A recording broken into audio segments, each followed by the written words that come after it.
an honor to be with everybody, and very importantly, we're at the White House, and there's no place like the White House. And for those of you that this is the first time, I know exactly what you're thinking, because I was here a first time, and it was still something I'll never forget. So it's great to have you, and our First Lady and I are pleased to welcome everybody to this wonderful place and discuss the vital importance of safety and reopening America's schools. We want to reopen the schools. Everybody wants it. The moms want it, the dads want it, the kids want it. It's time to do it. You know, our mortality rate is right now at a level that people don't talk about, but it's down tenfold. So you look at deaths are way down from this horrible China virus, and it's a disgrace that it happened. Shouldn't have happened, but it did. And the economy is coming back, and it's coming back strongly. Jobs are setting records. For 2 months ago, they set the record, and then again, almost 5 million new jobs last month, which is a record, and it broke our last record of a month before. So the numbers are happening much faster than anybody anticipated. The stock market, NASDAQ, just hit another record today, and the markets generally are just really a very small amount below where they were at the height of the market when we first had to do this about 4.5, 5 months ago. And it's incredible what's happened. When you look at education, my administration has approved $13 billion for state and local education. We've approved over $6 billion to support colleges and another $6 billion in emergency grants to students, very importantly. We waived standardized testing requirements, deferred federal student loan and interest payments. So you take a look at the student loan program. We've waived student loan and interest payments, and that is something that people haven't been hearing about, and nobody talks about it, but it's a big deal. We've pioneered new treatments that are dramatically improving the health outcomes. Vaccines are doing very well. Therapeutics are doing very well. The therapeutic research has been incredible. And I think you're going to have a lot of big things happening long before the end of the year, both vaccines and therapeutics. Therapeutics is, I guess, a little bit of a word we can use for on the way to a cure, but they make you better. I mean, to me, the therapeutic is even more important than the vaccine at this point, because people will get better. But the numbers are, the testing numbers are the highest they've ever been. We're almost up to 40 million in testing, and 40 million people, which is unheard of, far more than any other country, many times what any other country is. And therefore, we have more cases. Because we're doing more testing, we have more cases. If we did half the testing, we'd have far fewer cases. But people don't view it that way. What they have to view, though, is if you look at the chart, and maybe Mike has it, but we looked at it before. If you look at the chart of deaths, deaths are way down. So what we want to do is we want to get our schools open. We want to get them open quickly, beautifully in the fall. And as you know, this is a disease. It's a horrible disease, but young people do extraordinarily well. I was with the governor of New Jersey. We were talking, and he said and he mentioned a number which is a very high number, but it's a number nevertheless, thousands of people. There was only one person that died that was under 18 years old in the state of New Jersey, and that was somebody, I guess, had a problem with perhaps diabetes or something else. But one person out of thousands of people, one person died who was under 18 years old. So that's a pretty amazing stat when you think of it. But I'd like to now just give the mic to our First Lady. She's going to say a few words, and then we're going to go with Mike and Karen Pence. And then we'll go around the room a little bit, say a few words. And Kellyanne, you did a great job this morning. Thank you. Really great. So if I might, First Lady, please. Thank you. Good afternoon, everyone.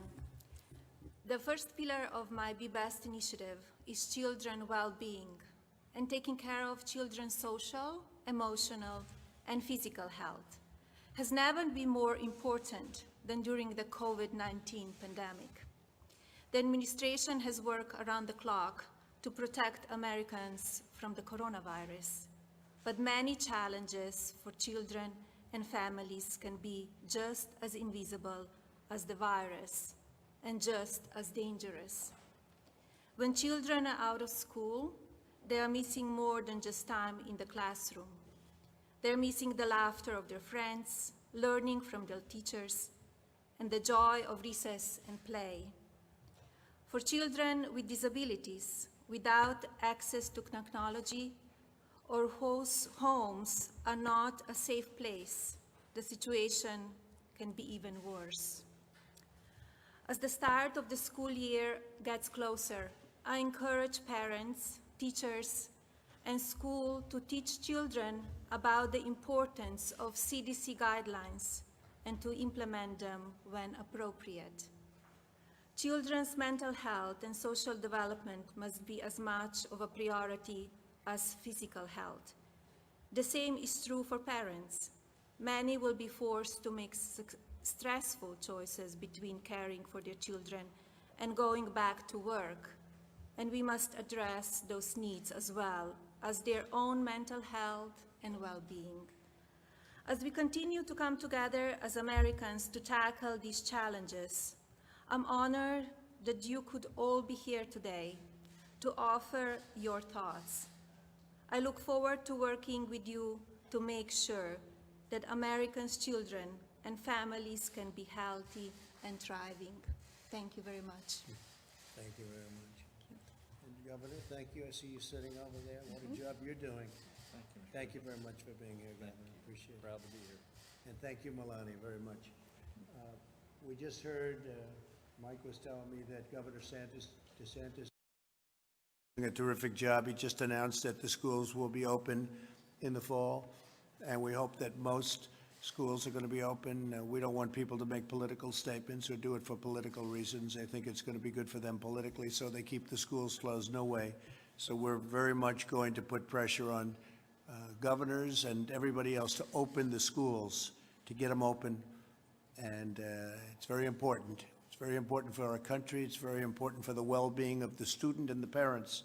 So we're going to be putting a lot of pressure on open your schools in the fall. Mike, please. Well, thank you, Mr. President, and thank you for your leadership.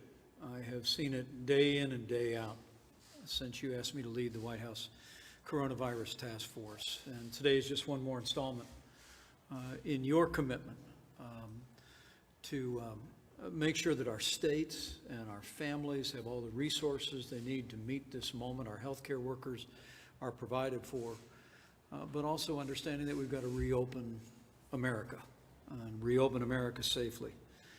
But we convene all of these great leaders from around the country today, Mr. President, because you know that to open up America again, we need to open up our schools again.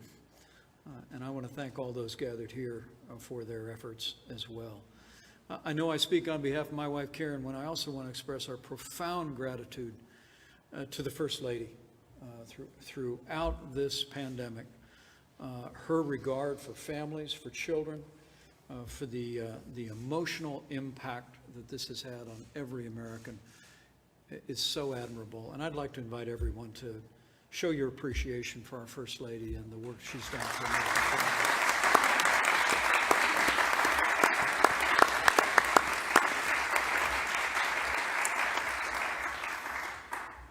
Mr. President, since the moment that we asked the American people to step up, to take efforts to slow the spread, and we, in that 15 days that would become 45 days, we encouraged people to refrain from attending school if possible, to engage in school from home whenever it was possible. There were two categories of heroes that emerged. One was the parents around America who stepped up as never before. And those that are looking on, those that are represented here should know. Your president, the first family, your vice president, and our second family are grateful for the families of this country and everything you've done to be the teachers for your children, to create the structure at home where they could continue to learn even in a challenging time. I also want to say how grateful we are to the teachers, Mr. President, and I'm actually sitting next to one who I've been married to for 35 years. As you know, she actually teaches in a local school in the Washington area a few days a week, and I watched her go in and pack up crates of art materials that children could come by and pick up and take home to continue their learning.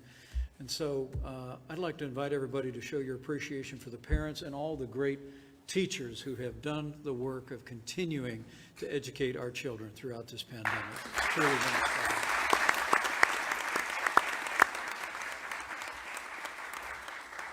And Mr. President, the American people deserve to know that while we are seeing rising cases across the Sun Belt, at your direction, we're ensuring that states have the resources, the support, the supplies, and personnel that are actually arriving as we speak in states like Texas and Florida and elsewhere to relieve healthcare workers.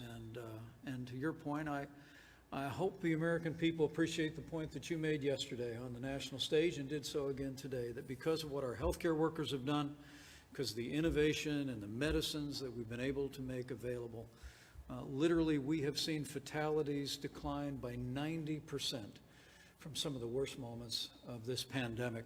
And we're going to continue to work each and every day to continue to keep those losses low and steady. We're going to save lives as we reopen our country. Today, Mr. President, as you know, we spoke to the nation's governor on the topic of this summit. We reflected on the fact as now 47 governors and the governors of 2 territories have announced plans to reopen schools across America, that it's important to do so for a variety of reasons. The First Lady just spoke of this. We ought to well be concerned about children falling behind academically, and there's no substitute for in-classroom learning, for in-person learning, and that's been much discussed at the summit today. But as the American Academy of Pediatrics, so well represented here today, recently reflected, there are social costs, emotional costs, and even physical costs to our children across this country that we spoke of the governors today. It's important that we reopen our schools, as you've directed, for the academic and the intellectual development of our children, but it's also vitally important that we remember, as Dr. McCants-Katz told the governors today, that 7 million American children suffer from either mental illness or emotional disturbance, and they principally receive the care from health and mental services at their school. And so making sure that we're meeting the mental and emotional needs of our children, as well as making advances academically, is what brings us here today. The last thing I'll say to all those gathered here, Mr. President, is from early on, you have directed our task force and the CDC to equip families and schools and states with the resources to operate. It was as early as March 12th that CDC issued its first guidance for strategies for school and child care services. We issued decision trees in the middle of May, and just last week, I'm pleased to report the CDC published new guidance for K-12 schools and higher education regarding the type of testing that is appropriate and other strategies. Mr. President, we can bring our schools back. And next week, the CDC is going to issue 5 new documents, how to prepare communities to return safely, decision-making tools for parents and caregivers, symptom screening, cloth face coverings in school settings, guidance, and the rest. We're going to continue to flow these resources and this guidance, but as Dr. Redfield told all the nation's governors today, and I want to acknowledge Governor Parsons' leadership and his presence here today, we're truly grateful, is that what you've instructed our task force to do and the CDC to do in this moment is to say to states around the country and to local communities, we're here to help. The CDC has issued guidance, but that guidance is meant to supplement and not replace state, local, territorial, or tribal guidance. In a word, Mr. President, you've made it clear to us, we don't want to be the reason any school doesn't reopen. And so our word to the parents that are looking on, to teachers that are looking on, administrators, leaders in your community, is that we are ready to work with the leaders in your school system and in your state to find a safe and responsible way to reopen your schools. That's our commitment. Mr. President, we're continuing to move out on that, on the belief that to open up America again, we've got to open up America's schools. And the American people are taking important steps every day, including this summit today, to do just that. And I'm truly grateful for all of those represented here for being a part of this important work. With that, I'd be happy to recognize Mrs. Pence for a few comments. Thank you, Mr. President. Thank you, Mike, and Melania. I had the privilege of addressing this group earlier today and kind of opening up your summit. But I do want to say thank you to all the teachers. I know at my school, everybody quickly learned how to do online teaching. It wasn't something that our teachers across America were familiar with, and I just applaud them. They have worked so hard. And the parents really are the unsung heroes. They really had to quickly get up to speed, and it was not easy to do. But you know, our kids are struggling, and they need their friends, and they need their teachers, and they need their routines. This decision to open up the schools greatly impacts our children. It impacts them academically, it impacts them socially, and it impacts them emotionally. So I applaud what you're doing here today, Mr. President, because our kids, for their mental health and their academic health, they need to be back in school. So thank you. Well, thank you very much, Karen. I appreciate it. And I see Dr. Redfield over in the audience, and I appreciate it. And I know you'd like to see everybody coming back and getting back to school in the fall. And I've read everything you've written, and I appreciate that very much, Doctor. Thank you very much. Appreciate it. Governor, please. Thought maybe we'll go around the room real quickly. We'll go quickly, and we'll get everybody to say a few words, and we'll start with our governor. Thank you, Mr. President. As you said when you come here, I'm just honored and humbled to be here, sitting with you, the Vice President, the First Lady, and the Second Lady. Those dreams you think about someday, you never imagine them being reality, but here we are. And so it's an honor to be here today. Let me first start off by just saying thanks to the President, the Vice President, for what they've done over the last, well, since they've been in office, to say the least. But over the last 17, 18 weeks, they've been on the phone every week. The President himself has been. And I don't mean for 5 minutes to say hello, governors, and see you later. In-depth conversation with governors across this state. The Vice President has been there for almost 17 to 18 weeks. I know that I've been following with them. And the one thing they've stressed every day in those phone calls, every week, they're trying to do the best thing for this country and for the everyday people out there, and they were trying to make their full support to the governors across this state. And I just want to thank you for doing that. Thank you. For leading as what good leaders do in times of crisis. And I just want to thank you for that. When the President said he was going to put a little pressure on governors to open these schools up, I will tell you this, on a few phone calls I've had with him, he can put a little pressure on you if he decides to do that. I will say that on that. So sometimes we all need a little push to get things going. What the First Lady said when she talked about the kids was so important to me as a grandparent, as a father. I sit there and I think of all the kids that need to be in school. There's the ones that have the privilege of going every day. That's almost common that we go to school for most of the school kids, but a lot of school kids, it's a safety blanket. It's a way to get nutrition. It's a way to get counseling. It's a way for somebody to help them when they cry out for help. And that's also why getting schools back open is so important. And then if you want to take that one step further, it's about making sure people are going to be qualified for the workforce of tomorrow. This virus cannot shut our country down or our states down. We have to deal with it as we would anything else that we've dealt with in this country, and we have to move forward. And economy and life goes on, and education is part of who we are, and kids need to get back in school. Parents need to get more involved in their schools and be back involved in their schools. As I heard speakers today speak, it's part of who we are. It's how we build a future, and I think that's so important. I also want to thank the Second Lady for giving me a little inspiration on a couple of key bills we signed in Missouri, and I want to give you a little credit today. We did full reciprocity in the state of Missouri yesterday. I signed that bill, and full military reciprocity, and the second lady kind of gave me a little inspiration for that. And also my daughter's a school teacher. To do that, most of the time we have a father-daughter relationship, except when it comes to teaching, and she becomes a senior advisor to the governor when we talk about those issues on that. But again, I just want to thank the president for his support for our state. People appreciate it, Mr. President. I want you to know that, for the First Lady and for where we're headed in this country, because we've went through hard times before, and we'll continue to get through hard times, and we'll be better off for it, and we'll be stronger than ever. So thank you. And you won't be changing the name St. Louis, will you? No, we will not be doing. Thank you. Thank you very much. That's very important. Thank you very much. Please.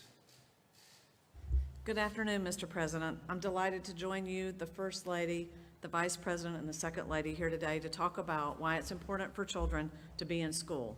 My name is Dr. Sally Goza. I'm a pediatrician from Georgia, and I'm president of the American Academy of Pediatrics. Children get much more than an education at school. Being away from peers, teachers, and school services has lasting effects for children. Although this will not be easy, pediatricians strongly advocate that we start with the goal of having students physically present in school this fall. Of course, returning to school must be done safely. We must take measures to keep students, teachers, and staff safe and with flexibility to adapt as needed to the community's prevalence of COVID-19. The evidence we have so far indicates that children are less likely to have symptoms or severe disease resulting from coronavirus. Children are less likely to become infected, and they are less likely to spread infection. We know, however, that missing school can have serious consequences for child health and well-being, particularly for students with disabilities or with special health care needs. Students who are in school learn more than reading, writing, and arithmetic. They also learn social and emotional skills, get healthy meals and exercise, and mental health support. Schools help identify and address learning deficits, physical abuse, substance use, depression, and suicidal ideation. These are all critical reasons to get children back to school. Reopening schools in a way that maximizes safety, learning, and the well-being of children will clearly require new investments in our schools. We urge you to ensure that schools receive the resources necessary so that funding does not stand in the way of keeping our children safe or present at school. Thank you, Mr. President. We look forward to working with you and all the people around this room. Thank you very much. Please. Thank you, Mr. President. Penny Schwinn from the great state of Tennessee. Appreciate the invitation on behalf of our superintendents, our districts, our families, our teachers, and our public officials. Opening up Tennessee, we know that reopening schools reopens our economy. We've got great examples of where superintendents have come together and thought through scheduling to make sure that parents can get back to work for companies who support multiple regions. We've done an incredible job with resources, 20-plus toolkits. We've opened up free professional development for teachers and principals for free statewide and online tools. And I'd also like to just thank the First Lady for her support on child well-being. We had a wonderful conversation a couple of weeks ago on the task force that we've launched statewide, covering the entire state and making sure that all of our children receive a high-quality public education, as well as being served in terms of nutrition, transportation, et cetera. And I'll just end by saying, as the proud daughter of a police officer and a teacher, I was raised with safety and high-quality education being two fundamentals in my home. And it's a great honor to be able to reinforce that with the schools in Tennessee today. Thank you very much. Thank you, sir. Great. Thank you. Alex? Well, thank you, Mr. President. Really, thanks to the historic response that the President has led to this unprecedented pandemic, we have the tools where we can reopen our workplace, we can reopen our schools, and we can reopen healthcare. We've got the tools. When we think about kids and schools, the school for our children is a center of so much of their life. It is where they get health care. It is where they get mental health care. It is where many of them get nutrition. It is where mandatory reporting of child abuse and sexual abuse happens most often because of the nature of mandatory reporting requirements. In addition to the social, physical, intellectual development that the kids need from a physical setting in schools. We're in a very different place now than we were 2 or 3 months ago. We have the world's most robust testing system with close to 40 million tests having been done. We have health system capacity and personal protective equipment to enable us to work through these outbreaks that we've got. We're advancing on therapeutics, as the President said. We now have remdesivir for hospitalized patients, steroids for lung illness. We have convalescent plasma to treat individuals. And just this morning, the President made a major $500 million investment in a monoclonal antibody that will be a treatment that could, if successful and if approved, could deliver hundreds of thousands of doses as early as late summer, early fall. We have 3 vaccine candidates, and just this morning invested $1.6 billion in a 4th vaccine candidate that could deliver hundreds of millions of doses this fall and into early next year. So it's just a very different circumstance than we ever had before. We know more about this virus. The fatality rate is going down because we're better at taking care of patients with the virus. Our fatality case rate in the United States is among the lowest, if not the lowest, in the developed world right now. And we can reopen our schools safely with what we know. And it's really simple practices of common sense. It's social distancing. It's wearing face coverings when you're in a setting that you can't social distance. And it's practicing good personal hygiene. The tools are there to bring our kids back safely, to protect our teachers and our staff. And it's time to do it now. Thank you, Alex. Good luck with all of the therapeutics. I know you're getting very close, very close. That would be incredible. What are your chances early, like in September? So Regeneron, which is the one that we funded at almost $500 million this morning, they are one of the most advanced. We have several very advanced monoclonal antibody products. This basically takes that convalescent plasma that recovered patients would donate and bioengineers that in effectively unlimited supply that we can do. And so it's a cocktail of multiple antibodies that give your immune system an immediate defense. And we're studying it both for preventing disease as well as stopping the progression of the disease. So it's really very exciting. And that seems to be just working. It's basically, it's sort of the ABCs of what we're doing. It seems to be working. Do you have tests right now that say it does work? Well, you've got the initial trial work that Regeneron did, and that's why we're investing in the late stage development of it. But then we have these other 3 therapies that, thanks to your leadership, we have so many more tools than we had 3 months ago in terms of therapeutics. So we don't want anyone to get sick, but we have much better ways to take care of individuals now than we did 3 months ago. Okay, that's exciting, very exciting. All right, we'll hold you to it September. You too, Doctor. You too, Doctor. Please, thank you. Good afternoon, Mr. President. I'm Patrick Daly, the principal of St. Vincent de Paul High School in Petaluma, California. We're in Sonoma County. I just want to tell you what an honor this is to be here this afternoon. I want to thank you, thank the First Lady, Vice President Pence, and Second Lady for your leadership of our country. Really, during a very difficult time, for the First Lady's love and protection of children, very important to me. And being a father of 4 kids, 3 daughters and a son, it is very important. We plan on opening April 10th. That is our focus. I think that we have put a plan together that is a working document with all the safety precautions and policies in place to ensure that St. Vincent de Paul opens following all the guidelines that are recommended. I think that, as you stated earlier, this should never be political, and I think at times it has become very political in many school systems throughout our United States, and I think probably particularly in California. So we were very excited about the possibilities of the fall, and we have 3 plans. One would be the reopening, which we plan August 10th, and then a hybrid plan, which is 2 days on, 1 day off, 2 days back in. And then, as I mentioned earlier, God forbid, if we had to go back to the distance learning. I just don't think it's beneficial to boys and girls 14 to 18 years of age. And particularly, I really feel for the parents of elementary school children who are trying to work and provide for their families, and at the same time having to stay at home and teach. It's very difficult, and I hear that a lot from our own elementary school. But I can't thank you enough for your leadership of our country, and thank you for this honor. Well, good luck with your plan and getting them open, and hopefully you can do 5 days instead of the 2 and back and forth. I know you want to be able to do that, so you'll try. Thank you very much. Great job. Please, good-looking person this is, huh?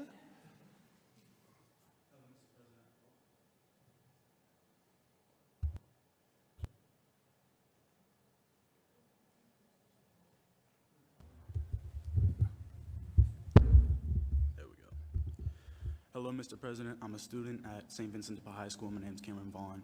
And I personally just want to thank you for both inviting me and helping to reopen schools.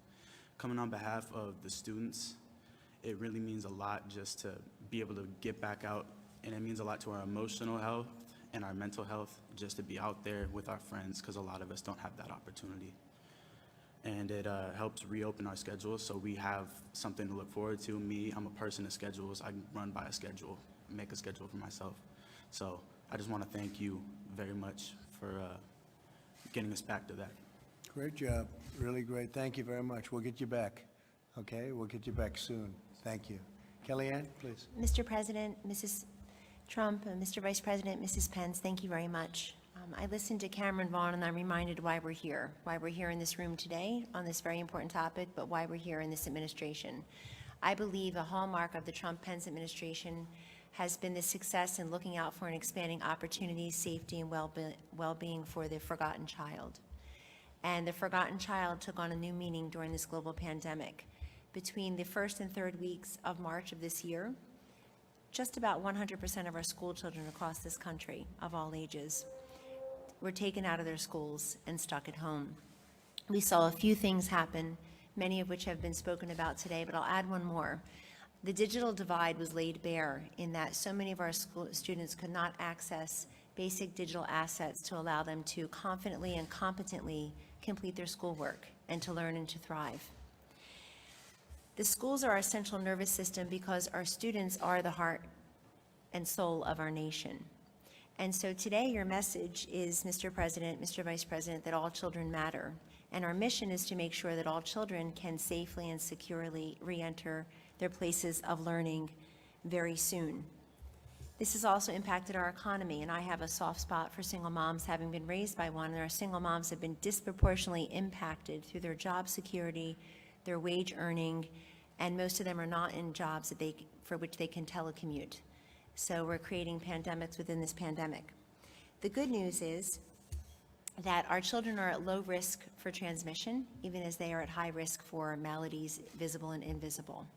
The great news is that as we safely reopen our schools, we are in keeping with so much of your agenda, Mr. President, Mr. Vice President, Mrs. Trump, and Mrs. Pence, which is to preserve and expand educational opportunities, to respect the dignity of all students, but to respond to the individual needs of all of those students by expanding school choice and charters and educational freedom and opportunity scholarships, allowing them to have more options as they go through their lives, beginning with a quality and solid education.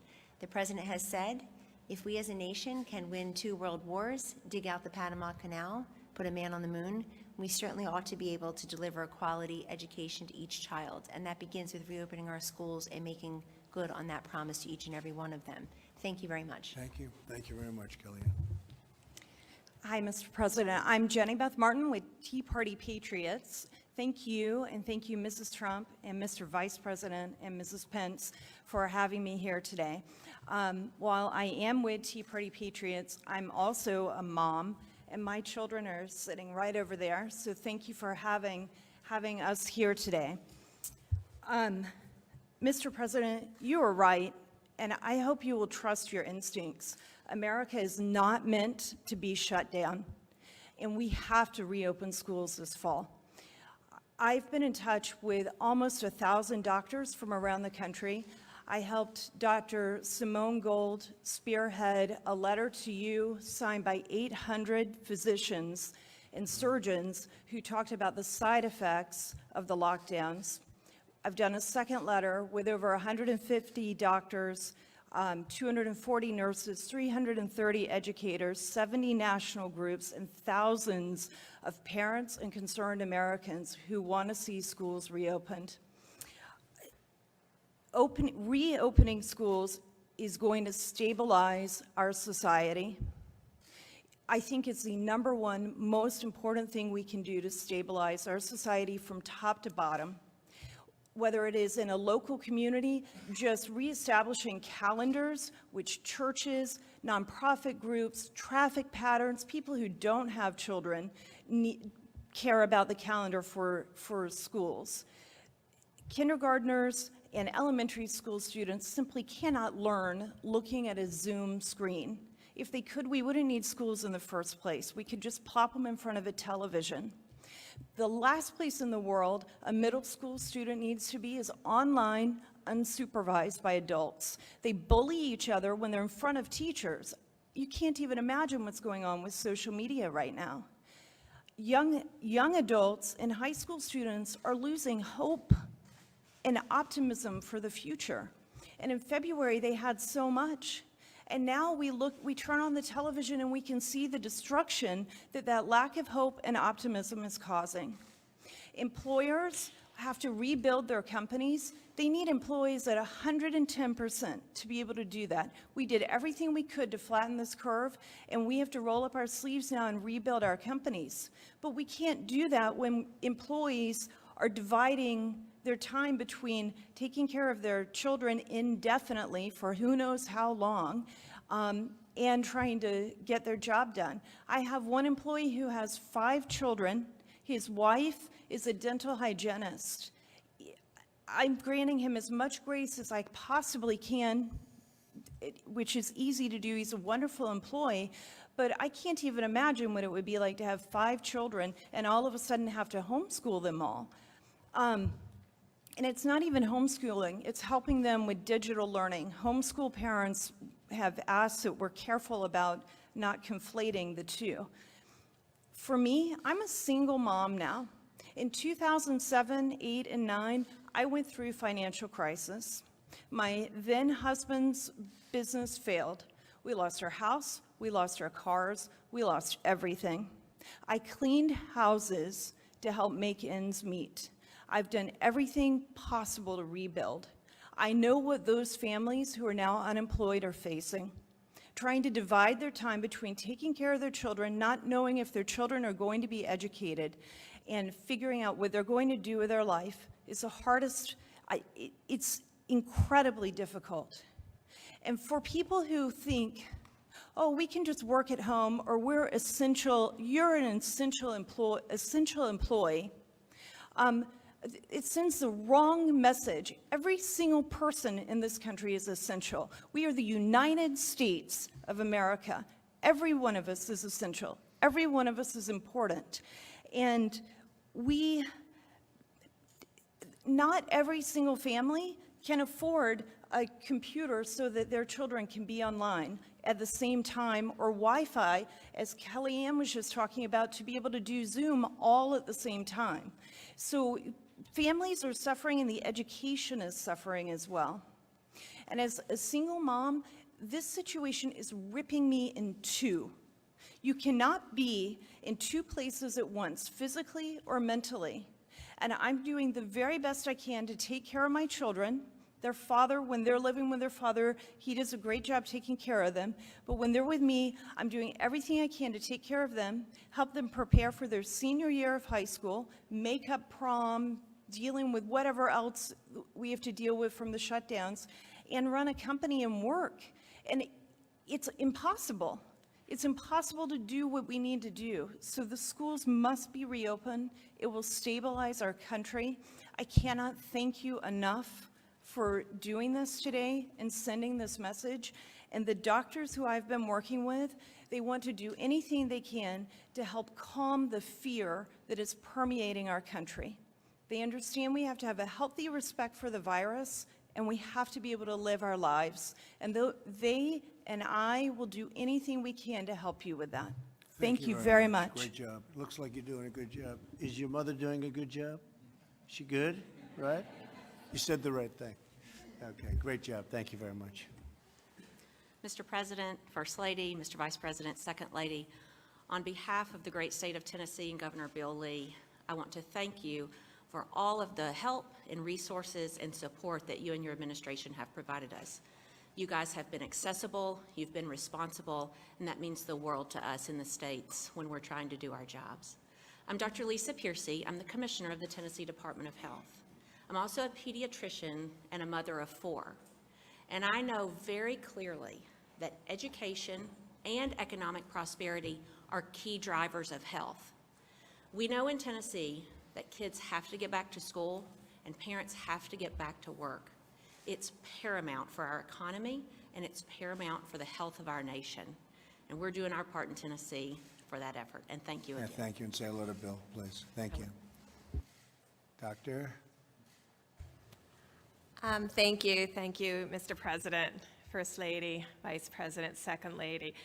I want to really, today was a really terrific day because it took Americans' children, put them in the center, and said this is not going to be a unilateral and a unifocal, one-dimensional discussion about COVID-19, but a discussion that transcended that single moment and brought in the other issues of mental health, academic health, emotional health, and really said that it's important to the whole child to have the availability of schooling.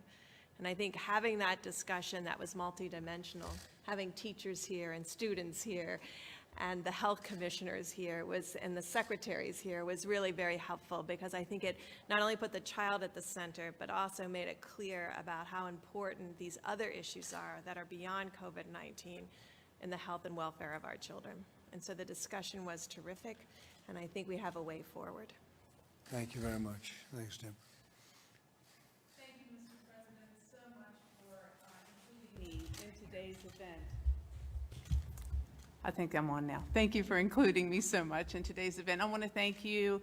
I want to thank the Vice President, the First Lady, and the Second Lady for your comments and for all the concern you've had for the education of our children. I come today as a parent, as an OBGYN physician, and as the managing partner of my practice.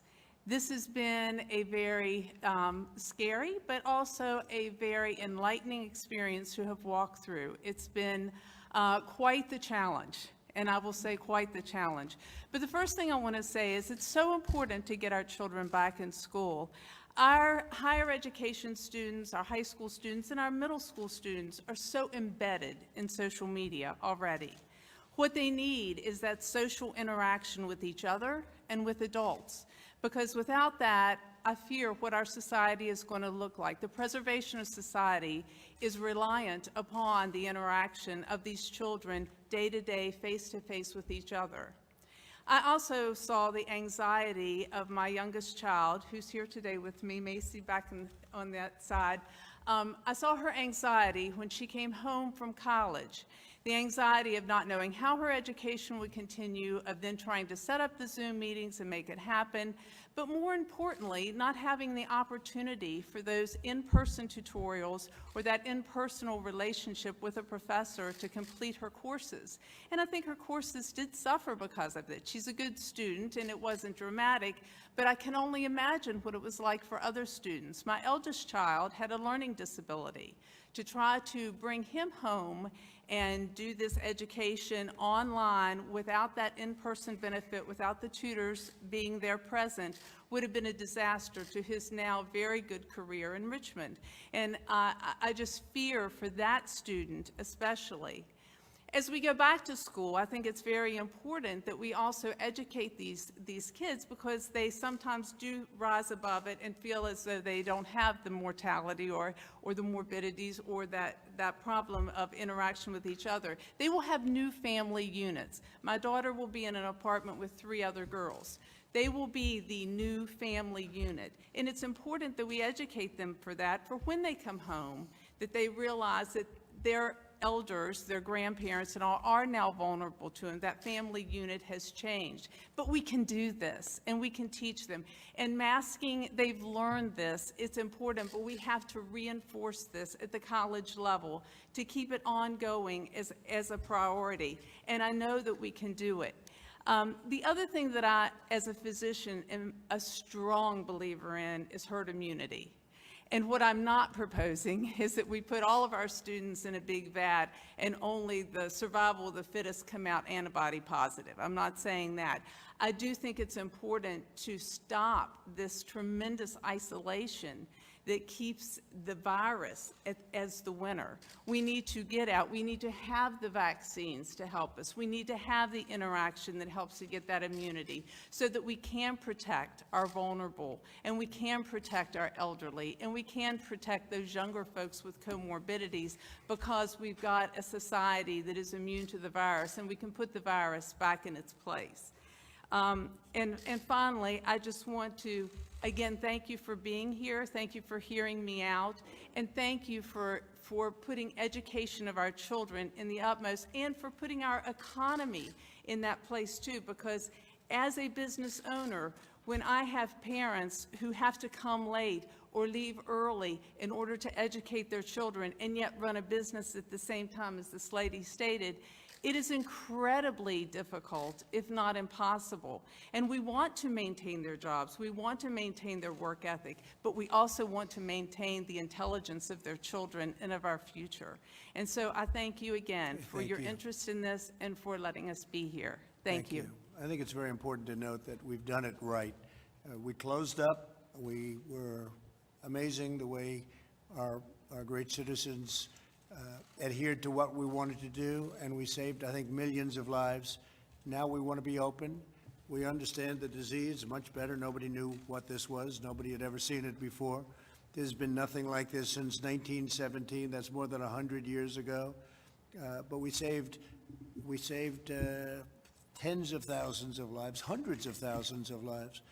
And now we're open, and we want to stay open, and we will stay open. We're not closing. We'll put out the fires as they come out. I call them embers and fires and whatever you want to call them, but I think it's very important to note what we've done. We've saved literally hundreds of thousands of lives. I was going over numbers before with the Vice President, and if you looked at 1 million, 2 million, 2.5 million, those are all reasonable numbers to what we could have had. Right now, we're at a number, as you know, far lower than that. And where would you say we are today, Mike? 130,000. About 130.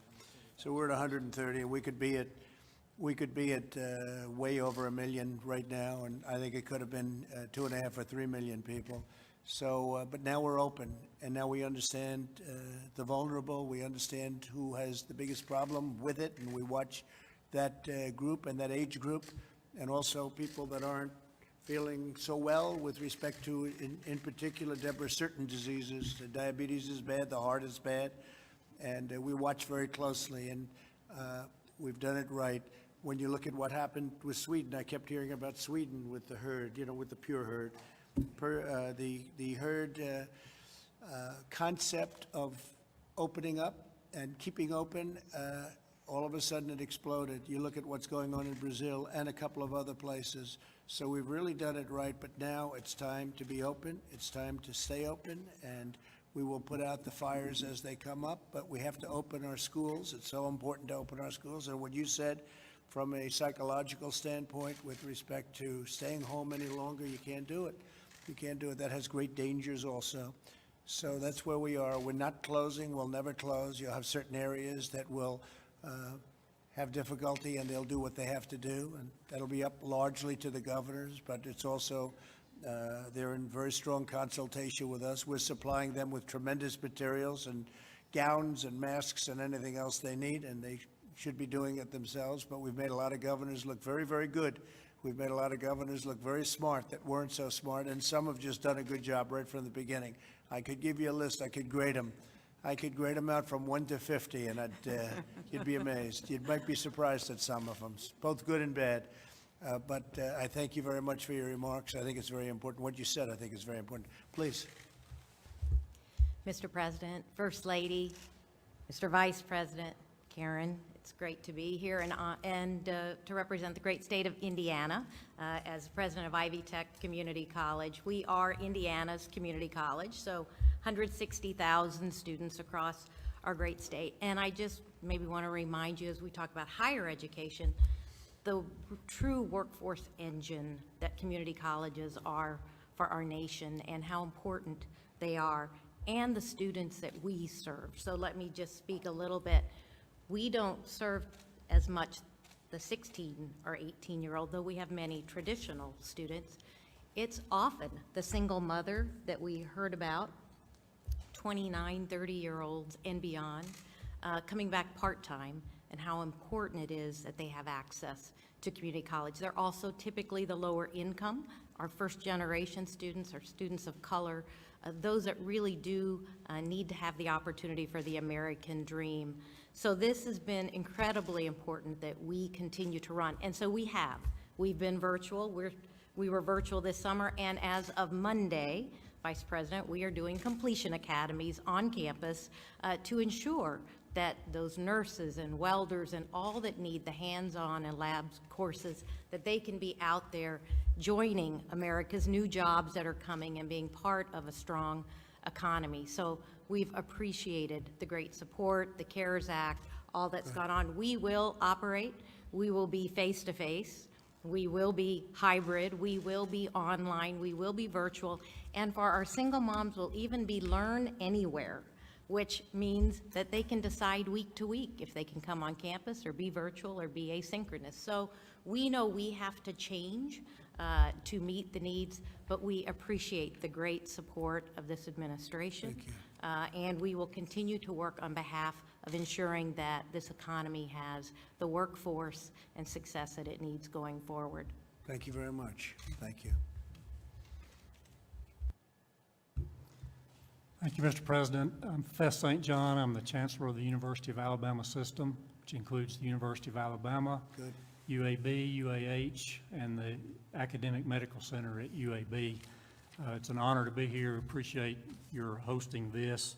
When this pandemic started and we had to send all of our students home from our universities, many of us were afraid that this would be the disruption of higher education for all time, that they would learn that they could learn as well on their computer from home as they would on their campuses.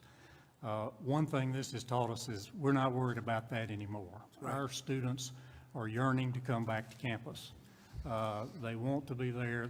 It has reaffirmed the value of on-campus instruction at our institutions of higher learning. So last month, our Board of Trustees committed to returning this fall Good. on all three of our campuses to in-person instruction, realizing that we could not eliminate all risk, but that we can reduce risk and manage risk in a way that allows us to go forward. So early on, we looked to the medical experts at UAB, the researchers and scientists and doctors there, to try to come up with a plan to make our campuses as safe as possible and as safe as any in the country. And we've got a four-part pillared program that allows us to do that. The first, and we believe this is important, is to try to have all of our students tested before they return to campus. Right. Not after they return, but before they return, so that those who need isolation can do that at home and we can begin the school year. Second, our UAB folks and our people on all three of our campuses have developed a symptom tracking app that's used on the phone. It takes 20 seconds to sign up for and 10 seconds every 2 or 3 days to follow up on to track symptoms. We also have a program to trace contacts that will allow us to manage student outbreaks during the year. And then last, a sentinel testing or a sample testing program throughout the rest of the school year. What this does is not only, we hope, allow us to reopen our schools, but to keep them open, which is going to be the hardest part. I want to thank you and the Vice President for the assistance that we have received through these federal programs. Without those, it would have been very difficult for our medical center to continue, for our campuses to make it through these difficult times, and to allow us to have testing in place for our students this fall. So we promise to do our best to provide this essential service to our students and our citizens, and we greatly appreciate the assistance that you've given us. Well, thank you very much. It's a great place, a great state, and you're right about one thing. There's nothing like the campus. If we've learned anything, it's the computer will never replace the campus. They thought it would for a while, didn't they? But it didn't. After about 2 weeks, we figured out that it's much better to have it the old-fashioned way, right? Yes. That's great. Great statement, actually. Thank you. Thank you, Thank you, Mr. President, Mrs. Trump, Mr. Vice President, and Mrs. Pence. I'm a third-grade teacher at Blessed Sacrament Catholic School right here in Washington. I believe, Mr. Vice President, you mentioned some heroes shortly ago. I Certainly, I agree with you. The parents, I couldn't have done this for the past few months at home without the community of parents that we have at Blessed Sacrament School. And I guess the teachers are heroes in their own way. I really believe that the real heroes here are the students that plugged along, that rose to the occasion. In fact, one of my students is here today. Lily, stand up. And that's why I'm here. They showed incredible resilience and spirit, and all of the gifts that God has given them. I really believe that the children are our future, as I know that you do. And I think that they are what is truly going to make America great again. So I want them to be back in school in the fall. Thank you. Great. We agree. Thank you. Please. Mr. Trump, Mr. President, and First Lady, Vice President Pence, and Mrs. Pence. First, I just would like you to know that I personally pray for you daily, all four of you. I cannot imagine the burdens on your shoulders. And I know that it's only through God that you can handle that. And It's not easy. That I can tell. I so appreciate Thank you. That's very nice all of that you. you've done.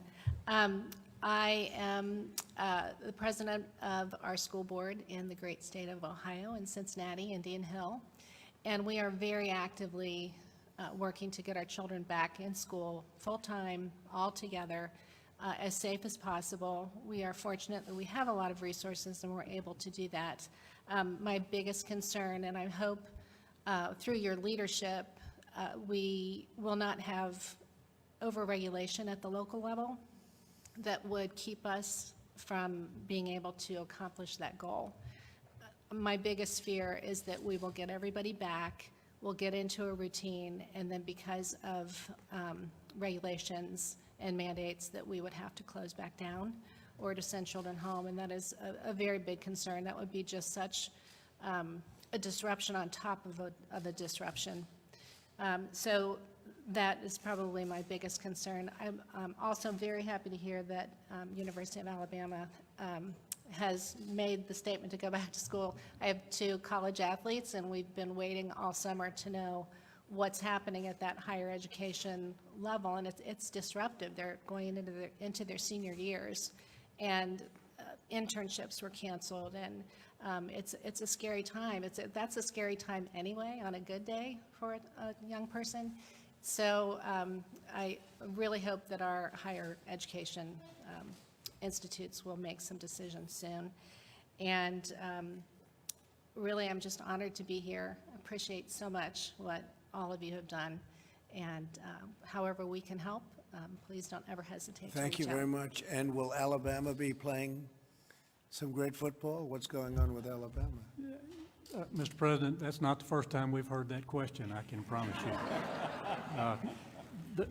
We are planning to play the season at the University of Alabama. Good. Understand that creates great difficulties and complexities, and we're hoping for that. It's important to a lot of people, but we're doing our best on that one, too. It's true. And say hello to the coach. Great coach. Yes, sir. Thank you. Mr. President, well, I don't know about Alabama, but the University of Miami is going to be playing. The U's in the house. Yes, it's a hurricane in the building. I'm Johnny Taylor, as you know, and I'm your appointee, and I want to start by saying thank you. I remember being right across the hallway in 2017 when you appointed me to be your advisor, the chairman of the President's Board of Advisors on Historically Black Colleges and Universities, HBCUs. And frankly, there were people who questioned whether or not anything would really come of that, and if you were really committed. I remembered visiting with the Vice President in the room just across the hall, actually, and you met with 60, almost 70 of our historically black colleges and university presidents. They came to visit, and you all welcomed us. I remember meeting with Secretary DeVos early on, and there was all of this commitment to HBCUs, and frankly, the naysayers didn't think you would make good on it, the 3 of you, and you did. So let me start by thanking you for remaining committed to the country's 101 historically black colleges and universities and allowing me to be the chairman of the board that advises you all collectively on HBCUs. So thank you. Listen, you've done great by us so far. I mean, since 2017, every year our budgets have increased, but not just financially, but the true support of our institutions. And this today is yet another example of your advocacy, your support of historically black colleges and universities that is giving us the safe space to return safely to campus. We need to bring our students back because frankly, without these institutions, these great institutions, many of our communities, our fragile communities, will suffer in ways that people just can't quite put their arms around. There are three things that I will point out very quickly. First of all, online education, the virtual education, while it's wonderful, it's not as good as the in-person education in the higher education space. And our students, many of them who come from the most fragile of communities, and many of them didn't get high-quality secondary educations. When they get to the post-secondary space, they need their teachers. They need to look across. They need to come to office hours. They need the assistance. And so we need to encourage these colleges to open so that their students can get the best education and truly experience the American dream. Secondly, HBCUs are economic drivers in many of their communities. In many of these communities, they are the largest employer. And you were kind enough to create opportunity zones, but you know, when the schools are shut down, there's not much opportunity going on. So we need these schools to be open, Mr. Vice President, Mr. President, Secretary DeVos, so that we can get the surrounding community can go back to work. A lot of those businesses are struggling if we shut these campuses down, and they've been struggling for a significant period of time. So it's also just smart business. Small businesses need this. And then finally, the entire country right now is engaged in a discussion around, racial tension and the need for diversity. And corporate America in particular wants us to do something about it. Well, HBCUs play an outsized role in helping solve for that problem. Historically, we've created disproportionately black leaders, teachers, doctors, lawyers, judges, et cetera, far more than the 101 schools should be punching. They're actually punching above their weight. And therefore, if we're going to commit long-term to addressing the racial inequities and issues of discrimination in our country, HBCUs have to be a part of that. And you do that by getting these kids and these faculty members and these administrators back to work. So on behalf of the country's 101 HBCUs, as an American, as a father of a 10-year-old little girl, thank you for the commitment to get our schools back and our children back safely so that they can learn and, as I said, experience the American dream. Thank you. Thank you, Johnny, and you're doing a great job. The only thing is, I don't think people know how much we've done for historically black colleges and universities. Nobody knows that we've done more than any administration in history. And nobody knows that, but maybe they'll find out eventually. You know, they'll find out. But thank you very much. Appreciate it. Please. I'm Brad Weller from Shippensburg, Pennsylvania, 7th grade science teacher. Thank you very much, President, for being here and doing all this. First Lady, Mr. Pence, and I really, really want to thank Karen Pence for stealing all of my information I had written down this morning, and then she did it again after I wrote new stuff down just here this afternoon. So, appreciate it. No, I'm going to keep this short and sweet. We're ready to go back. We literally are ready to go back. I know our students, I know I have 3 kids at home, they want to go back. It's time. It's time, just like your economy, which is the greatest economy ever in the history of the world. I appreciate that. You had to slow it down. The momentum was gone. We did the same thing to our students last year. Their momentum was, I mean, they were rolling. They were a well-oiled machine. And then all of a sudden, just you had to throw it in park. If we just have to change gears a little bit this year, you know, that's one thing we can do. But to throw it in park again, I don't like that option. Thank you. You're right. Thank you very much. Brooke? Thank you, Mr. President. I'm Brooke Rollins, the President's Domestic Policy Chief. And while I sit here and listen to everyone, I'm struck. I don't know that the world understands, but I think it's so important. We have a president who was arguably one of the most successful businessmen in the history of our country, the First Lady who has spent her time and her talent and her extraordinary skill on focusing on the well-being of children. We have a Vice President who was one of the most successful governors in the history of our country. And we have a Second Lady who has a career and is focused on being a teacher and an educator. This is the dream team. I don't know that there will ever be another leadership team like the four of you to lead this country back to even greater heights than it was ever before. In March of this year, 75 million students' lives and their families' lives were upended when they were sent home. 75 million plus families. Just a couple of months later, here we are in the East Room of the White House with some of the country's greatest educators, leaders, teachers, HBCU leaders coming together to figure out how to get these schools reopened, how to do it in a safe way, and how to do it where we put children first. The good news, and I'm so glad that Dr. Goza is here from the American Pediatric Society Association, because we are now understanding that I think an analysis of 45 studies recently showed that the preponderance of evidence indicates that children are less likely to be symptomatic, have the severe disease, or be really susceptible and transmit COVID-19. And for the week ending June 27th, school-age children accounted for only 1.3% of COVID-19 related hospitalizations. The evidence is showing that it really is time for these kids to get back to school, but it really is about the mental health, the well-being, and the emotional well-being of these kids, but also focusing on, as this president has done, this is the last thing I'll say, the forgotten Americans, the vulnerable Americans who are most susceptible to the ravages of what happens when we don't get kids back to school and we don't get kids and lives back to normal.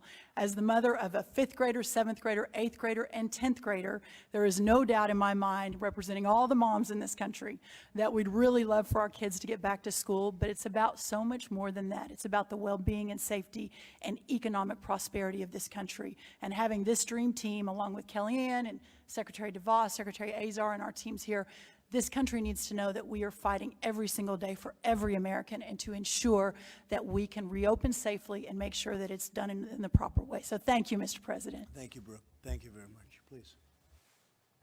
Mr. President, Mrs. Trump, Mr. Vice President, Mrs. Pence, it's an honor to be here representing Forsyth County Schools and Forsyth County, Georgia. We're about 30 miles north of Atlanta, serve 52,000 students in our school system. We're ready to go. We're going to open our doors on August 6th. We've been planning and preparing all summer. We will have guidelines in place. I'm really proud of our teachers and our students, how well they performed last spring. But as everyone has said this morning, this afternoon, our students need to be back in school, and we will be prepared on August 6th. I will assure you of that. That's great. That's great. Thank you very much.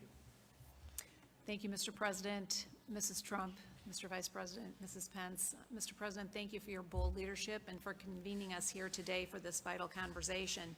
It's clear our nation's schools must fully reopen and fully operate this school year. Anything short of that robs students, not to mention taxpayers, of their futures. And their futures represent our nation's future. So it's not a question of if, it's just a question of how. We had a good discussion today on how to ensure schools reopen and education continues in ways that keep students and teachers healthy and safe. Under the President's strong leadership, our economy is roaring back. Our schools must do the same. This is the moment for American educators to rise to meet the needs of every student. Students can't afford to fall further behind. Even before the virus, too many were trapped in schools that don't meet their needs. So this is the time to reopen schools, to rethink school, to be more nimble, more agile, more responsive to students' needs in a 21st century changing world. This moment demands actions, not excuse-making or fear-mongering. We've done whatever it takes before, and as Kellyanne said earlier, and as you've often said, Mr. President, we've dug out the Panama Canal, we've won world wars, we've reduced the Berlin Wall to rubble, and thanks to you, we've defeated ISIS. With grit, determination, and grace, we can do what's right for all students and ensure they are back in school. Thank you. Thank you very much, Betsy. Appreciate it. Very nice. Please. Good afternoon. Thank you, Mr. President, First Lady Trump, Vice President Pence, and Second Lady Pence. It's an honor to be here. My name is Nicole Washington. I am a trustee at the Florida Agricultural Mechanical University in Tallahassee, as well as Miami-Dade College in Miami, Florida. As you both well know, our schools didn't close. In many ways, the pandemic accelerated a trajectory that we were already on to use technology to expand services and programs to students. It's not been easy. I actually had the pleasure of teaching a class, a synchronous class this summer at the University of Miami. And I applaud all of the faculty and the staff who have had to pivot on a dime and provide these services to students. Florida A&M is actually going to open. We're going to invite all of our students back in the fall. The board made this decision based on a McKinsey survey that found that only a third of our students would likely stay if we chose to remain remote online for the fall. Students would choose either better online options or options closer to home or more cost-effective measures. And so we are going to reopen. We do want to reopen. I think there are obviously concerns either way. If we remain virtual, we have enrollment concerns, student engagement concerns, as well as budgetary concerns. And then if we open, we have to be very cognizant and vigilant about health and safety, liability concerns, as well as the costs associated with reopening. We're very thankful for the CARES Act additional allocation for testing, tracing, sanitation. That will be a recurring cost going forward. What I would like to close on is the pandemic dispelled the myth that higher education can change on a dime. Our institutions are printing PPE. We've expanded student services virtually and online that we didn't think we could do. Our students are creating apps. And I hope that we encourage those innovations to continue after we return to the new normal, and provide high quality just-in-time services to accommodate our students' preferences and their schedules. So thank you. Thank you very much. Thank you. Please. Thank you, Mr. President, First Lady, Mr. Vice President, and Mrs. Pence for the honor of being here today. My name is Delaney McDonald, and I'm the student trustee at Middle Tennessee State University. I was actually homeschooled all my life by choice, not because of a pandemic, so I really understand what people have been going through. And I was honored to receive the Buchanan Fellowship at MTSU, which is the highest academic scholarship given to incoming freshmen. I was heavily involved on campus. I actually served as the student body president as well, so I know the extreme importance that the campus environment has on student success. My fellow students across the nation have lost a lot this year, and it is important to all of us to safely return to campus this fall. My university has done an exceptional job of updating the students, of reassuring them that they are tirelessly working for our safe return to campus. And I'm honored to be here today, included in this discussion, and I'm really excited to take back what I learned to my fellow student body. Thank you. Thank you very much. Good afternoon, Mr. President, First Lady, Mr. Vice President, Second Lady. I will brag on her. She is an MTSU student. I'm the president of Middle Tennessee State University. We attract the best and the brightest, not only in the state of Tennessee, but from around the United States. I like all the participants here this afternoon. I am honored to be a part of this very important conversation regarding the reopening of schools, colleges, and universities. For the past 20 years, I have served as president of this great institution. We are 37 miles southeast of Nashville. Our university was established in 1911, and we are right now one of the largest undergraduate university in the state of Tennessee. We have grown tremendously over the years, and we are proud to be one of the Princeton Review 2020 300 plus best university in the United States of America.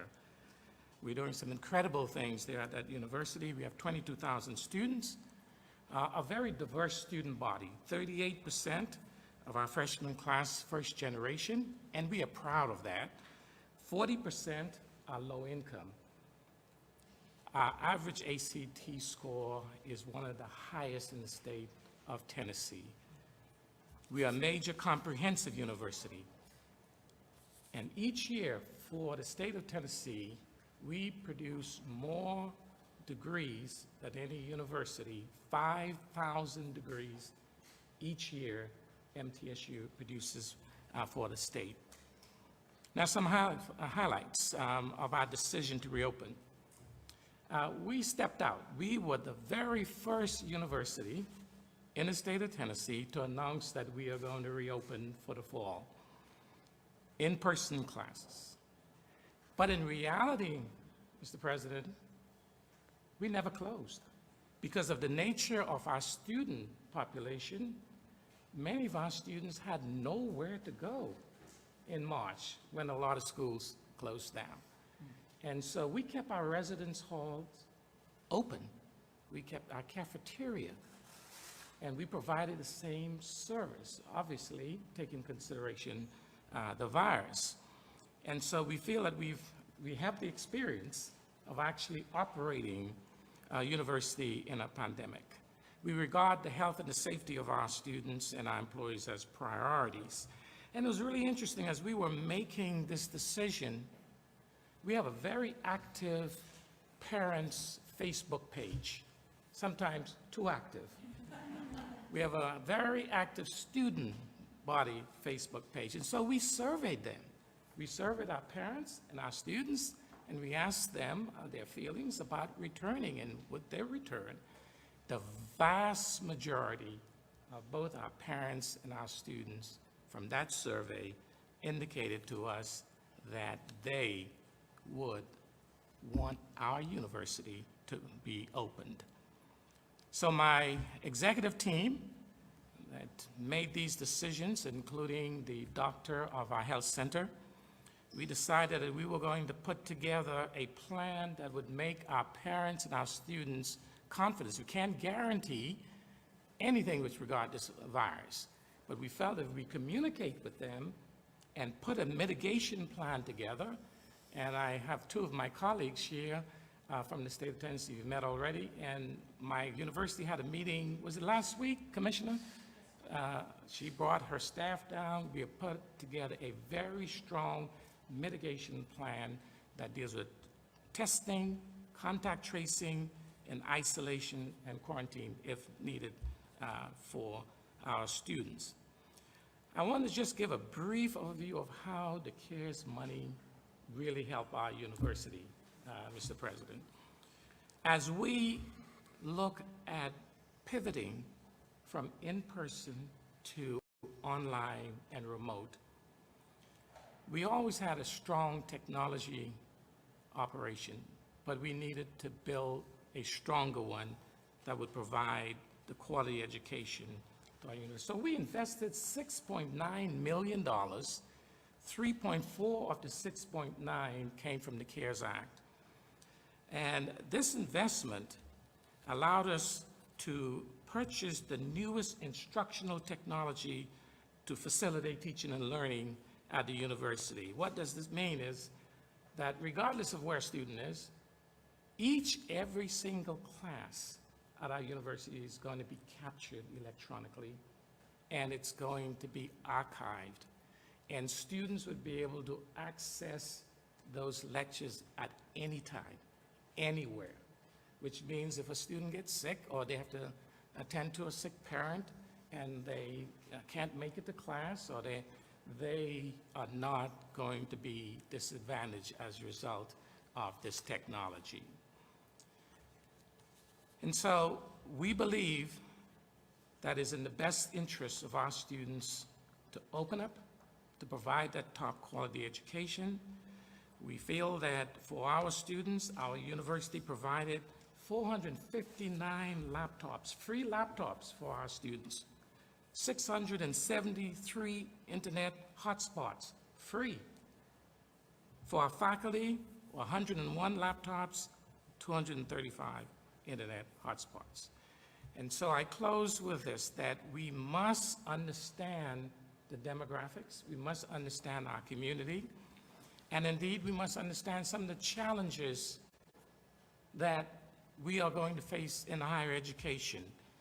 And because of the demographics of our student population. We've worked very hard to address the issue of the desperate and disappropriate amount of minorities and people of color and low income that are being affected by this virus. And so we've partnered with one of the sororities, the AKAs, and they've put together an incredible package of information that will be given out to our students as they return. Thank you so much for having us, and we look forward to this conversation. I learned quite a bit today. Thank you, Mr. Well, President. thank you very much. Thank you very much. Great job, too. So I want to thank everybody, and I want to just say, get open in the fall. We want your schools open. It's going to be a much better climate than it is right now. We're on the right side of things, Deborah, I think we can say that. A lot of work has been done. We understand what we're doing very, very well. Again, mortality rate, the lowest anywhere in the world. And we want to get this done, and we want to get our country going again. Economically, we're doing well. We want to do well with the education. I see where Harvard announced that they're closing for the season or for the year. I think it's ridiculous. I think it's an easy way out, and I think they ought to be ashamed of themselves. You want to know the truth. But I noticed that today, and probably others are doing that. That's called the easy way out. I don't know if people are helping them. I guess their endowment's plenty big. They don't have any problem with that. But that's not what we want to do, because it's very important, as so many of the parents and instructors said today. It's so important that the children at this age, especially, that they're together on campus, and that's what we're striving for, and we're going to be very strong on that. We're going to be very, very powerful in that view. We want our schools open in the fall. Tomorrow I'm meeting with the president of Mexico. I say that to the media because it's going to be quite a meeting. He's a good man. He's a friend of mine, and we have a great relationship with Mexico, so we'll be meeting tomorrow. Thank you all very much. Thank you. Thank you very much. Congratulations, everybody.